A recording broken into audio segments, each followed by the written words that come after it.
ফুর্তি করার জন্য। এটা গত মাসে শেষ হয়ে গেছিল, আমরা বললাম যে না, এটা সারা বছর ধরে চলুক।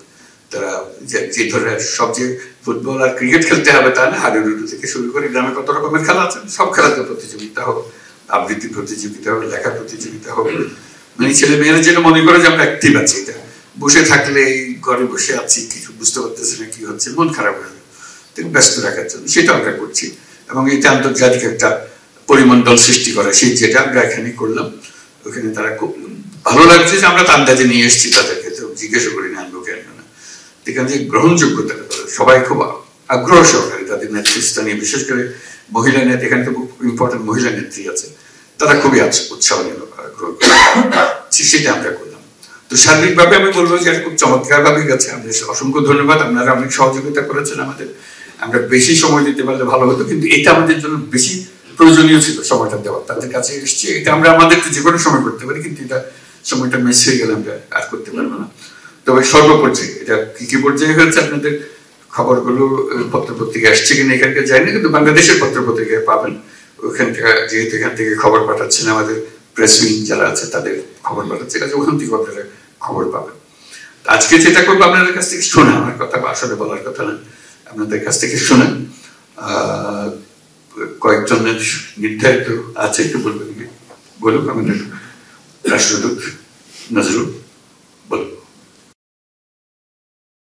জন্য আমাদের পুরো 4,25,000 বাংলাদেশের পুরো কমিউনিটি অনেকদিন ধরে অপেক্ষা করছিল। তো তারা আজকে তাদের এই স্বপ্নটা সফল হয়েছে। তারপরেও স্যার, তারা আপনার কাছ থেকে শুনতে চায় দিক নির্দেশনা। তারা তাদের জীবনের শ্রেষ্ঠ সময় কিন্তু প্রবাসে থেকে দেশের জন্য, পরিবার, আমাদের যে আজকে যারা আছেন সোসাইটির বিভিন্ন স্টার্টার থেকে এসেছেন, তারা ব্যবসায়ী, তো সেই জন্য আমরা হয়তো এই করবো। আমাদের মেয়েরা থাকলে ভালো হতো, যদি ওরা অলিম্পিক নিয়ে ব্যস্ত আছে, ওরা ওদেরকে ঘোরাচ্ছে সব দেখা। বল স্যার, আর একটা কথা না বললেই না স্যার, আমি পৃথিবীর বিভিন্ন দেশে গেছি, আমাদের এই কমিউনিটি মতবিরোধ ছাড়া একটা মতবিরোধ আমরা সৃষ্টি করবো, মতবিরোধ। তো আমরা পররাষ্ট্র মন্ত্রণালয়ে আমরা বলি যে কমিউনিটি মানে হলো কম ইউনিটি। তো কিন্তু তারা দল মতের ঊর্ধ্বে থেকে কিন্তু তারা এখানে একটা চমৎকার সৌহার্দ্যের সম্পর্ক, দল তো আছেই স্যার, স্থাপন করেছেন, কার্টিসি সবাই মেনটেন করেন। তো এটা লিমিট করে দিয়েছে। আমি স্যারকে, আমি হাবিবুর রহমান, 42 বছর আমি আমিরি দেওয়ান, আমাদের শেখ। ইনকাম ট্যাক্স বাংলাদেশে আমরা ফর যারা এক্সপার্ট, আমরা আবার আপনাকে ধন্যবাদ জানাচ্ছি। আমাদের সুনজরে দেখবেন রেমিটেন্স। আসসালামু আলাইকুম। Thank you. আসসালামু আলাইকুম। এটা বাংলাদেশের যোগাযোগটা মজবুত করা, শক্ত করা, এবং এর ভিত্তিতে বাংলাদেশের অর্থনীতিকে মজবুত করা। কাজে আপনাদের কি কি দরকার, কি কি বিষয়, সেগুলো আমাদের প্রতিনিয়ত শুনতে হবে, একবার না, প্রতিনিয়তভাবে শুনতে হবে যে কি হচ্ছে। যেহেতু করে আপনাদের রাস্তায় সহজ করে দিলে আমাদের জন্য জিনিসটা মঙ্গলজনক হবে। যেহেতু আপনারা যা করছেন, এটা আপনারা হয়তো আসার সময় মনে করেন না যে দেশের মঙ্গলের জন্য আসতেছেন, নিজের চাকরি বা নিজের ব্যবসার জন্য এসছেন, কিন্তু আপনারা বড় রকমের সহায়তা করছেন। বিশেষ করে এই বিপদের দিনে আপনারা না দাঁড়াইলে বাংলাদেশ সোজা হয়ে দাঁড়াতে পারত না, আপনারাই তারা শক্ত করে রাখছেন। এই পর্যন্ত যে মজবুত হয়েছে, এই যে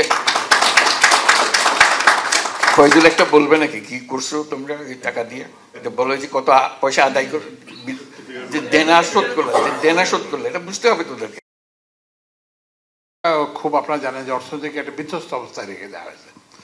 আমার শুধুমাত্র বিদ্যুৎ জ্বালানি খাতে মানে বকেয়া, মানে এলএনজির পাওনা, তারপরে তেলের পাওনা 3.2 বিলিয়ন ডলার ছিল। তো সেইটাকে এই আমরা মাত্র 8 মাসের সরকার, এই 8 মাসের সরকারে আমরা এটা 600 মিলিয়নে নিয়ে আসি। তো এইটা পরিশোধ করার সম্ভব আপনাদের সহায়তার জন্য আর কি। তারপরে এছাড়াও অন্যান্য বিভিন্ন কাজে আপনাদের এটা, ওই জন্য আপনাদের উপরে কিন্তু আমাদের অর্থনীতি নির্ভরশীল। জি জি, আমাদের রিজার্ভ বাড়ছে। তারপর আমরা যে বাইরে থেকে যে আমরা চাপ দিত IMF, তাদের সঙ্গে আমাদের যে কথাবার্তা বলার আমাদের একটা শক্তি বাড়ছে। একটু মনে করে কাতারের কত পাওনা ছিল, আচ্ছা যে আজকে যে গলা ফুট, আচ্ছা কাতারে এই যে আসতে পেরেছে তাদের প্রতিটি পয়সা শোধ করে দাও। কাতার থেকে আমরা এলএনজি কিনি লং টার্ম কন্ট্রাক্টে। তো 295 মিলিয়ন ডলার এরকম একটা পাওনা ছিল। তো আমরা যেহেতু স্যার যেহেতু আসবেন, স্যারের যাতে মুখ থাকে এবং ওদের সামনে যাতে আমরা আপনাদের পক্ষে হয়ে দাঁড়ায় থাকতে পারি, আমরা আশা এই যে গতকালকে আমরা সব টাকা পরিশোধ করে এখন আর 1 টাকাও না। এবং আমাকে কাতারের যে মানে এনার্জি যে মিনিস্টার সে সাদ আমাকে ইয়েতে হোয়াটসঅ্যাপে ধন্যবাদ জানাইছে যে ওরা এটা এত তাড়াতাড়ি এটা আশা করে না। এটা আপনাদের সহায়তার জন্য এটা সম্ভব হয়েছে। আপনাদেরকে অসংখ্য ধন্যবাদ। জোরে হাততালি।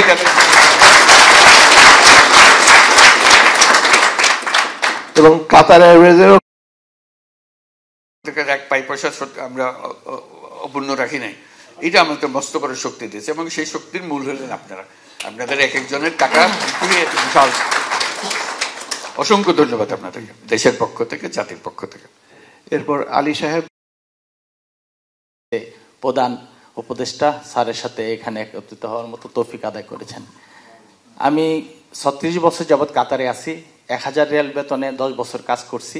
এখন আমার 14টা কোম্পানি, সেখানে 1200 বাংলাদেশি কর্মরত আছে। দোহার সবচেয়ে বড় লিমুজিন কোম্পানিটা আমার, পিকুইক গ্রুপ, পিকুইক লিমুজিন। সেখানে 900 ড্রাইভারের উপরে কর্মরত আছে আলহামদুলিল্লাহ।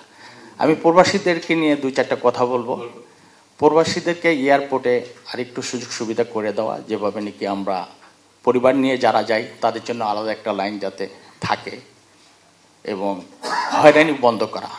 প্রায় আমরা খবরে দেখি ব্যাগগুলো কাটা হয় এবং প্রবাসীদের গায়ে হাত পর্যন্ত তোলা হয়। এই জিনিসগুলো থেকে যাতে স্যার আমাদের প্রবাসীরা আরেকটু রিল্যাক্স হতে পারে, যাতে আমরা আমাদের মনের খুশিতে দেশে প্রবেশ করলেন, এই খুশিটা যেন অনুভব করতে পারেন।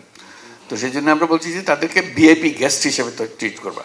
এরা সবাই আমাদের ভিআইপি, তারা আসছেন, তাদের সমাদর করা, তাদের জায়গা দেওয়া, লাউঞ্জ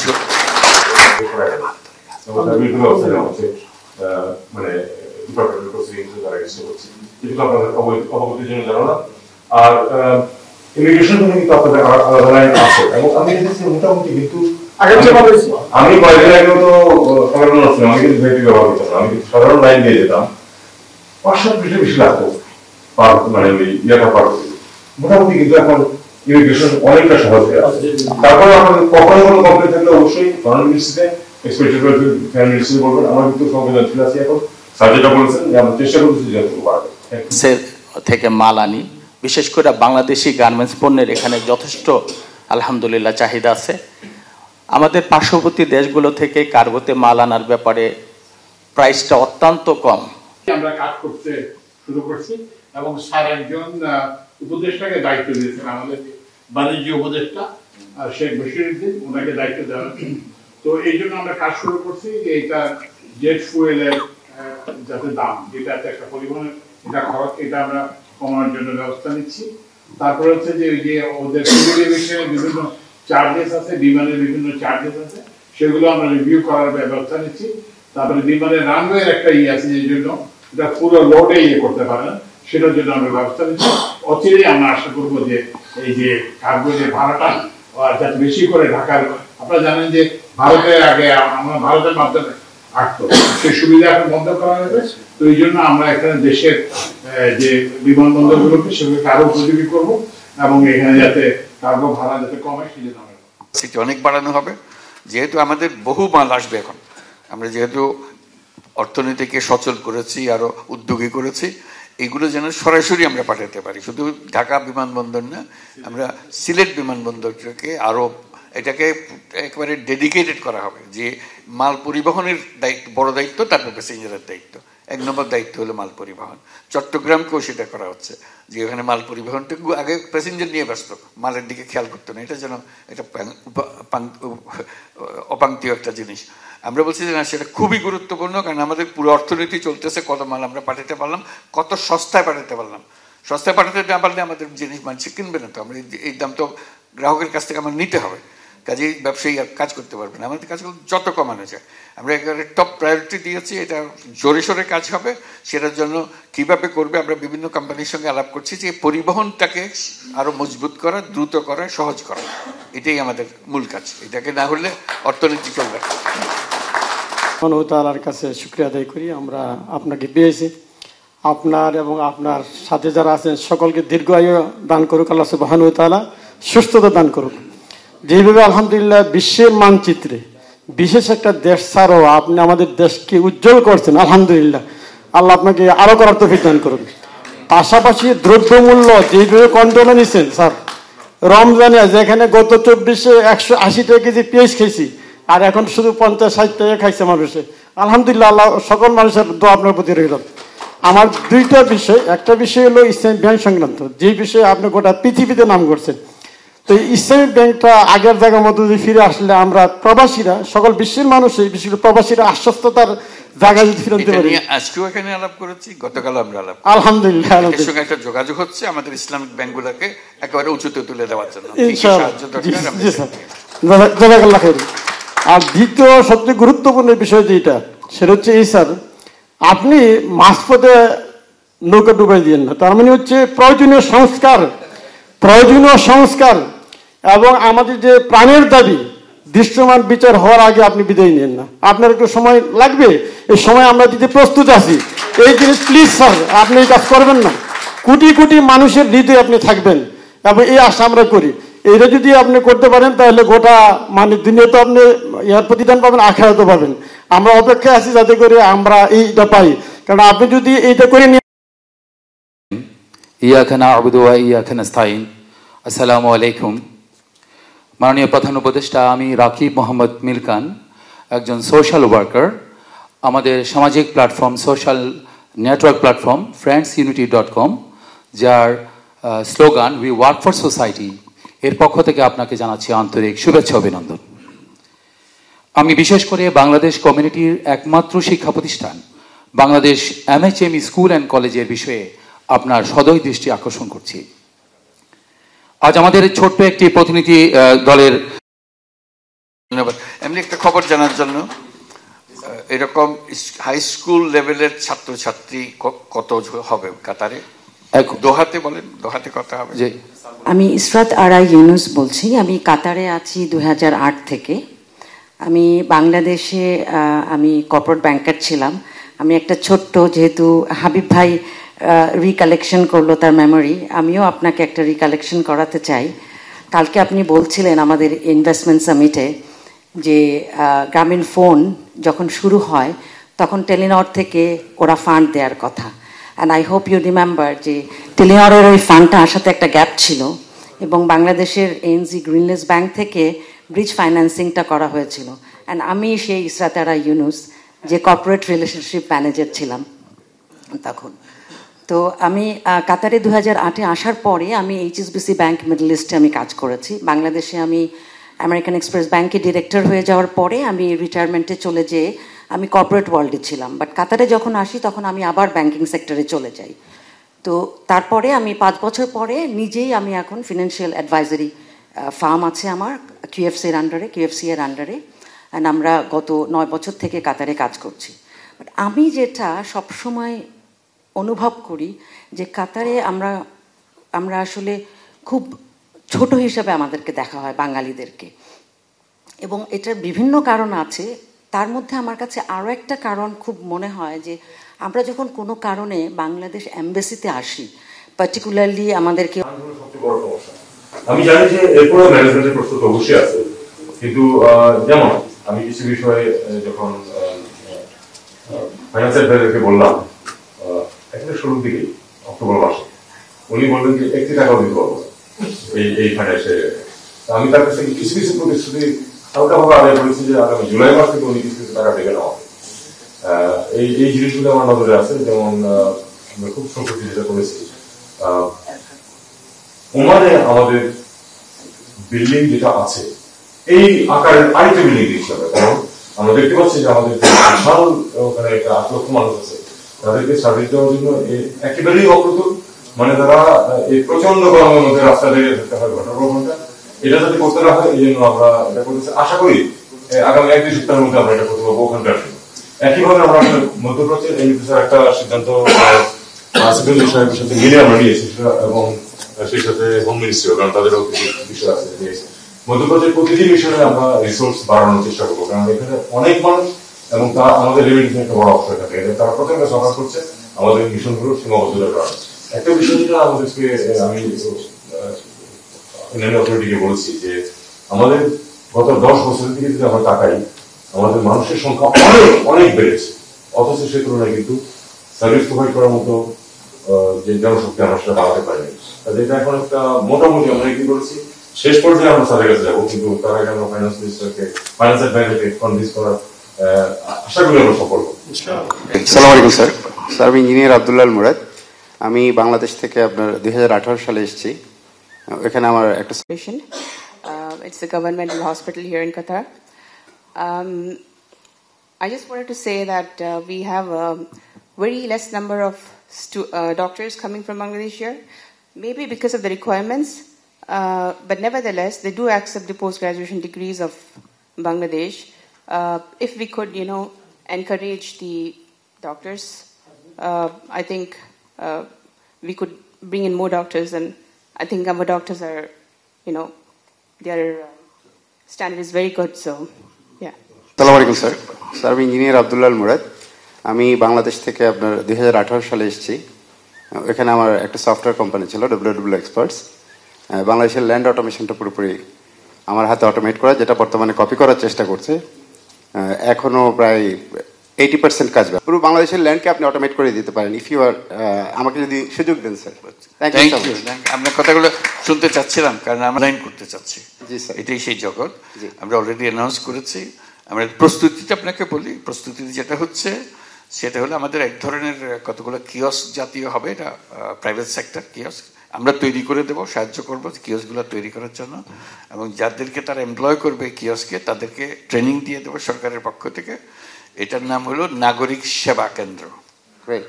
আপনার কোনো রকমের কোনো জিনিসের জন্য, পাসপোর্টের জন্য, পাসপোর্টের জন্য কিংবা দলিল দস্তাবেজ, তারপরে ট্যাক্স দেওয়া, লাইসেন্স পাওয়া, যেগুলো সরকার দেয়, রিনিউ করা, পাসপোর্ট রিনিউ করা, অন্যান্য জিনিস রিনিউ করা, এই সব সেবা কেন্দ্রের মাধ্যমে হবে। এখানে যাবেন, আপনি বলবেন, যারা করে দেবে আপনার সঙ্গে। সরকারের চেহারা দেখার দরকার নেই, সরকার হলেও পলিসি করবে, ইত্যাদি করবে। সার্ভিস দেওয়াটা হলো ওই নাগরিক সেবার কেন্দ্র। সেখানেই আপনার প্রয়োজন যে আমরা একটা যেটা করছি সেটা কেমন হচ্ছে, ঠিক হচ্ছে কিনা সেটা পরামর্শ দেওয়া। একদিন আমরা একটু শুরুতে আমরা বলেছিলাম আপনাদের টাকা দিয়ে আমাদের কত উপকার হয়েছে, সেটা প্রশংসা করলাম না?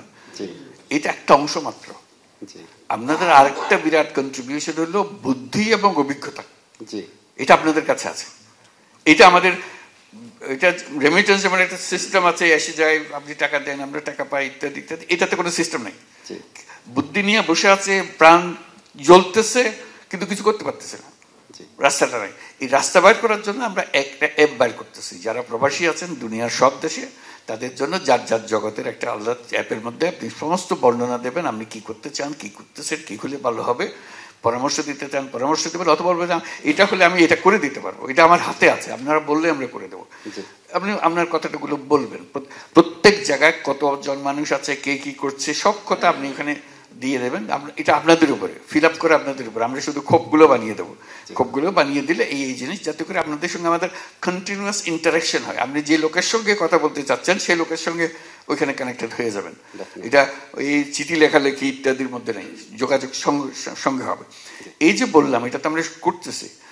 এই সিস্টেমটা কিভাবে আরো উন্নত করা যায়, আপনার মাথায় যদি কোনো বুদ্ধি খেলে এটার জন্য আমাদেরকে লিখলে, আমরা যারা এগুলো ডিজাইন করি তাদের বলে এটাও খেয়াল করো ওরা কি বলতেছে, এই জিনিসটা করা। কারণ আপনাদের বুদ্ধি ছাড়া আমাদের তড়িৎ গতিতে অগ্রসর হওয়ার কোনো উপায় নেই।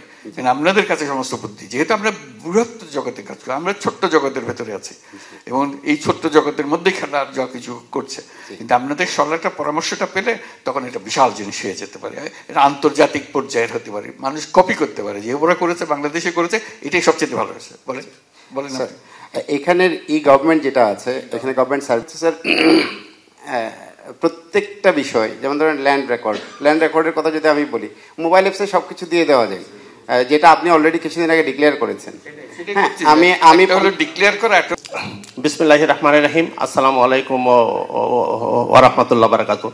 স্যার, আমি বাংলাদেশ গণ অধিকার পরিষদ, পাশাপাশি কাতারের প্রবাসী লাইসেন্স পেতে কষ্ট হয়, আমি হাসপাতালের লাইসেন্স পাচ্ছি না, সেটা আমাদেরকে বলবেন। জি, উদ্যোগ আপনাদের জমি আছে, আপনার ডাক্তার আছে, আপনারা আপনাদের তো করবেন, এটা আমার কাছে কি চাই না। আমরা চাচ্ছিলাম স্যার, আপনি যদি একটি জমিন যদি বরাদ্দ দেন তাহলে আমরা সকল প্রবাসীরা মিলে জমির জন্য আটকে থাকবেন, এটা কথা হলো করার জন্য আমরা সকল প্রবাসীরা ওর জমি তো আপনারা কিনে ফেলেন। এই সরকারের আসলে তো অনেক হাত দেখতে পাচ্ছি, আসলে তো ওই সময় নেই। বসো বসো বসো বসো বসো, ছবি তুলবো, এখানে বসবো, আপনারা এখান থেকে ছবি হবে, এগুলো তৈরি হোক। বাংলাদেশের ছবি এখানে চলে আসো, আমরা ওখানে বসবো, বসলে ছবি তুলে হবে। বলুন। বাংলার ইতিহাসে গত 90 বছরের মধ্যে আপনি একমাত্র গ্লোবাল সেলিব্রিটি, পৃথিবীর সবথেকে সম্মানজনক অ্যাওয়ার্ড নোবেল বলেন না, এগুলো সবাই জানে। আমেরিকা